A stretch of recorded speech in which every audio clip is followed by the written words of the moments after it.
بسم اللہ الرحمن الرحیم بسم اللہ الرحمن الرحیم نحمده ونصلی علی رسوله الکریم اما بعد نبی کریم صلی اللہ علیہ وسلم نے روزے دار کو چند گناہوں سے خاص طور پر بچنے کا حکم دیا ہے۔ ویسے تو ہر مسلمان کو ہر وقت ہر قسم کے گناہ سے روکا گیا ہے، منع کیا گیا ہے، بچنے کا کہا گیا ہے، اور رمضان میں پھر گناہوں سے بچنے کی اہمیت اور زیادہ ہو جاتی ہے۔ لیکن کچھ گناہ ایسے ہیں کہ ان سے بطور خاص منع کیا گیا ہے۔ نبی کریم صلی اللہ علیہ وسلم نے فرمایا کہ جب تم میں سے کسی کا روزہ ہو تو پھر وہ فحاشی نہ کرے، یعنی فحش کام جو ہوتا ہے، فحش گفتگو، فحش حرکت، اور اپنی نگاہ کا فحش استعمال،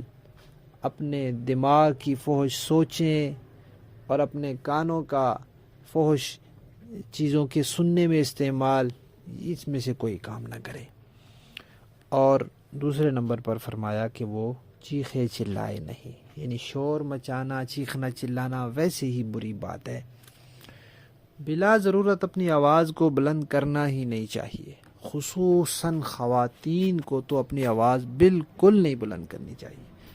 بعض بچیاں ہوتی ہیں چھوٹی، ان کی عادت ہوتی ہے چیخ چلا کر بات کرنے کی،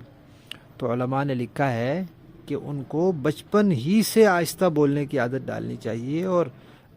اگر اس پر محنت کرنی پڑے تو محنت کرنی چاہیے، یعنی ہر وقت کی نگرانی، جب اس نے زور سے بولا فوراً اس کو ٹوکنا چاہیے کہ زور سے نہ بولے۔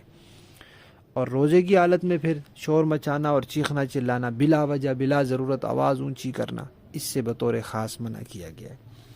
اور یہ فرمایا کہ لڑائی جھگڑے سے بچے، اگر کوئی اسے گالی بھی دے، کوئی لڑائی کرے تو وہ کہہ دے جناب میرا روزہ ہے، جواب میں لڑائی نہ کرے، جواب میں اس کو کچھ نہ کہے۔ 3 باتیں ہو گئی۔ چوتھی یہ فرمائی کہ ہر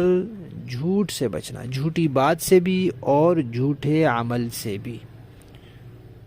کیونکہ آپ صلی اللہ علیہ وسلم نے فرمایا کہ جس نے روزہ رکھا، جھوٹی بات اور جھوٹے عمل کو نہ چھوڑا، تو پھر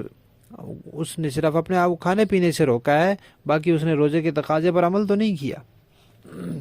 لہٰذا روزے داروں کو چاہیے کہ اپنی